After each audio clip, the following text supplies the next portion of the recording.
Time to go inside the coach's room and take a closer look at the St. Louis Blues second period, where they scored 4 goals over the Winnipeg Jets on way to winning this game 5-2. This play starts out with Morrissey carrying the puck up the ice, but look at Toropchenko, how hard he comes on the back check and forces Morrissey to make a play quickly. Morrissey flips the puck into neutral zone. He could have bounced this one off the wall for a race into the neutral zone, but he didn't. Fox able to pick this puck up and turn the puck going back the other way, but this is where the play is made.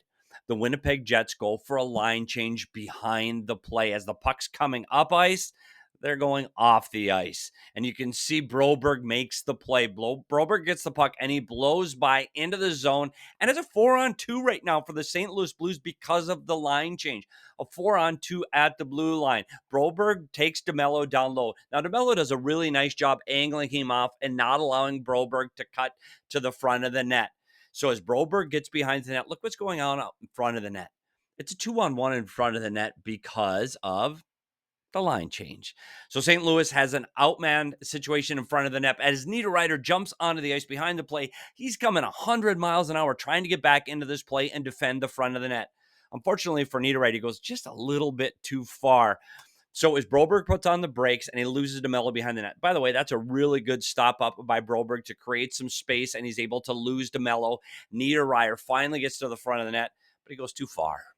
He goes right by Walker, leaving Walker all alone in front of the net, and nobody gets a stick on him. You can see Velarde's just a step away, and he doesn't get under Walker, and Niederreiter goes too far. So Broberg's able to deliver this pass to Walker, making this one 2-1. But I want you to see how good of a pass this is from behind the net. Just through sticks, and just able to put this one. Walker just get all these outreach sticks of the Winnipeg Jets, who were just a little too late to cover the front of the net. So let's go to a 1 minute later as the puck gets dumped in to the St. Louis Blues defensive zone. And I want to say this about Binnington. Binnington doesn't try to make the home run pass for the goalie. Give the puck to your defenseman. Let the defenseman make the play. They are much better at making passes. So he gives the puck to Suter, and look at Schenn do a job of stretching the zone. Schenn takes off. He sees that the possession is going to change. He gives Suter a target, and he gets up the ice. The next play, Schenn has a really tight gap on Neighbors. This is great. Trying to create a turnover at the red line. Schenn's tight on Neighbors, not allowing him to get up the ice. But Neighbors does an amazing job of chipping this puck past Schenn and onto the stick of Schenn. And Schenn takes this puck up the ice. This is a one-on-one. We talk about a tight gap up here with Schenn. Look at this big gap with Pionk. And Schenn's got all kinds of room at the blue line to make a play. Pionk is too far away to A, get in the lane, 2, get a stick on this puck, and it allows Schenn to get in and take this shot. Now, it might have ramped up the defenseman's stick. It might have.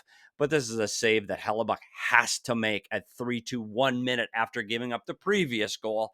This has to be a stop. So let's go a minute later than that as St. Louis comes into the zone, just a dump puck. But I want to watch this play. As the puck comes to the front of the net, Hellebuyck has it.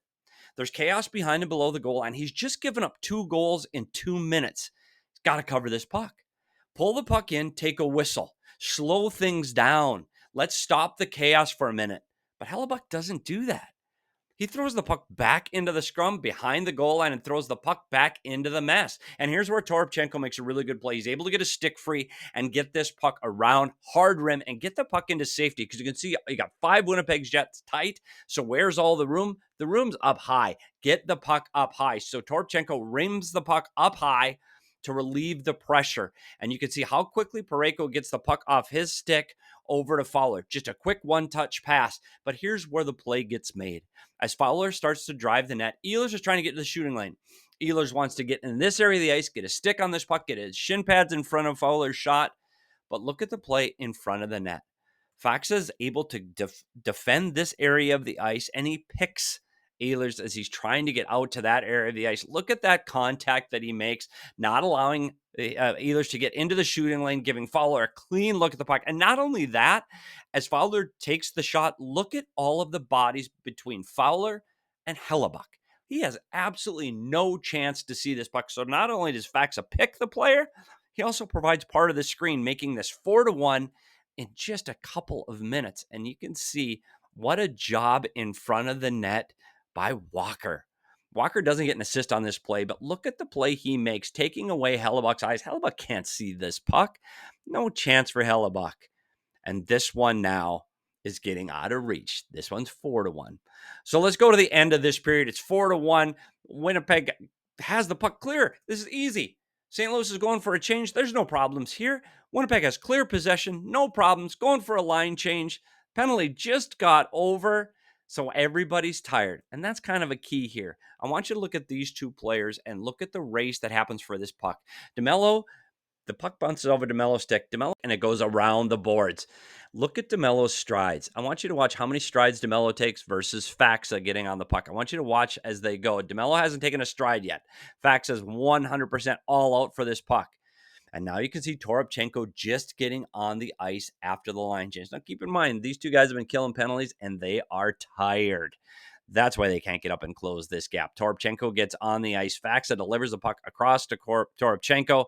And again, I want you to watch the play of Walker. His ability to get in front of the net again. Screens the goaltender again, making this 5-1. Hellebuyck gets pulled. Final score 5-2. St. Louis forces a Game 7. Thanks for coming with me inside the coach's room. Take a closer look at the video on how the St. Louis Blues got 4 goals in the second period to run away with this one 5-2 and force a Game 7. Thanks for joining me inside the coach's room. I'm Petey, and we'll see you at the rink.